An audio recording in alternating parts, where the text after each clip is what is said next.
Welcome to my cooking channel. આજે હું તમને મંચાવ સૂપની રેસીપી બનાવતા શીખવાડીશ। જો તમને બહાર જેવું રેસ્ટોરન્ટ સૂપ પીવાનું ઘરે મન થાય તો આ રેસીપી એકદમ ઇઝી છે। તો ચાલો ફટાફટથી રેસીપી બનાવવાનું સ્ટાર્ટ કરીએ।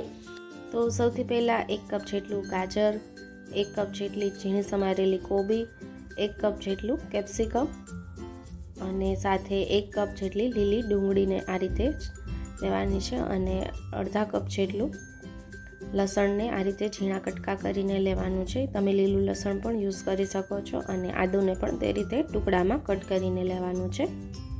તો સૌથી પહેલાં આપણે એક વાસણમાં 1 ચમચા જેટલું તેલ ગરમ કરવા માટે મૂકીશું। તેલ ફૂલ ગરમ થઈ જાય ત્યાર પછી આપણે તેમાં લસણ એડ કરી દેવાનું છે। લસણ સારી રીતે સતળાઈ જાય ત્યાર પછી આપણે તેમાં આદુના ટુકડાને એડ કરી દેવાના છે। અત્યારે મેં 1 ઇંચ આદુના ટુકડાને આ રીતે સમારીને લીધો છે। તમે તેને ખમણીને પણ એડ કરી શકો છો। લસણ અને આદુ સારી રીતે સતળાઈ જાય ત્યાર પછી આપણે તેમાં ઝીણી સમારેલી ડુંગળી એડ કરી દેવાની છે। ડુંગળીને પણ 1 મિનિટ માટે સારી રીતે સાતળી લેવાની છે ગેસની ફ્લેમ।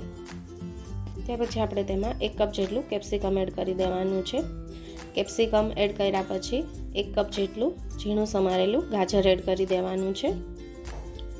ત્યાર પછી આપણે તેમાં 1 કપ જેટલી કોબીજ એડ કરી દઈશું અને બધા વેજીટેબલને 2 મિનિટ માટે ફૂલ ગેસ ઉપર સાતળી લેવાના છે। ત્યાર પછી આપણે તેમાં 1 ચમચા જેટલો ડાર્ક સોયા સોસ એડ કરીશું અને સાથે 1 ચમચા જેટલો આપણે રેડ ચીલી સોસ એડ કરી દેવાનો છે। તમે તીખાશ તમારા ટેસ્ટ પ્રમાણે વધારે ઓછી કરી શકો છો, તો તમારે રેડ ચીલી સોસ વધારે એડ કરી દેવાનું। જો વધારે તીખાશ જોતી હોય તો તમે લીલી મરચી પણ એડ કરી શકો છો અને જો બાળકો માટે બનાવવાની તો તમે સ્કીપ કરી શકો છો।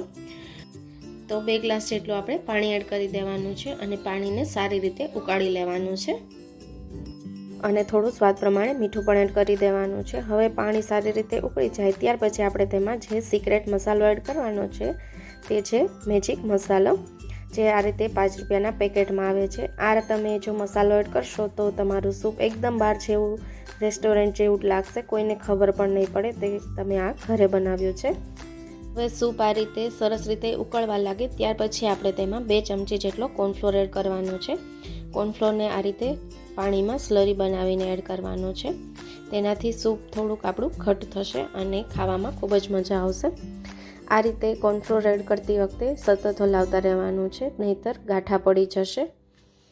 હવે 2 થી 3 મિનિટ માટે સૂપ સારી રીતે ઉકળી જાય ત્યાર પછી આપણે ઉપરથી લીલી કોથમીર એડ કરી દેવાની છે અને એકદમ સરસ રેસ્ટોરન્ટ જેવું આપણું સૂપ ગરમા ગરમ તૈયાર થઈ ગયું છે। આપણે સૂપને સર્વ કરવા માટે ઉપરથી બાળકોના પ્રિય એવા નૂડલ્સ રેડી કરવાના છે। નૂડલ્સને પહેલાં બાફી લેવાના છે અને ત્યાર પછી ઉપરથી કોર્નફ્લોર લગાવી અને આ રીતે તેલમાં ફ્રાય કરી લેવાના છે। 1 થી 2 મિનિટમાં નૂડલ્સ ફ્રાય થઈ જશે। તો ફ્રેન્ડ્સ, એકદમ ટેસ્ટી અને રેસ્ટોરન્ટ જેવું જ ગરમા ગરમ મંચાવ સૂપ રેડી થઈ ગયું છે। તો આ રેસીપીને તમે ચોક્કસથી ટ્રાય કરજો। તો ફ્રેન્ડ્સ, આજની મારી રેસીપી તમને કેવી લાગી તે મને કોમેન્ટ કરીને જરૂરથી જણાવજો અને જો તમે મારી ચેનલ પર નવા હોય તો મારી ચેનલને સબસ્ક્રાઈબ જરૂરથી કરી લેજો। તો ફરી એકવાર મળીશું નવી જ રેસીપી સાથે, ત્યાં સુધી આવજો। Thank you for watching.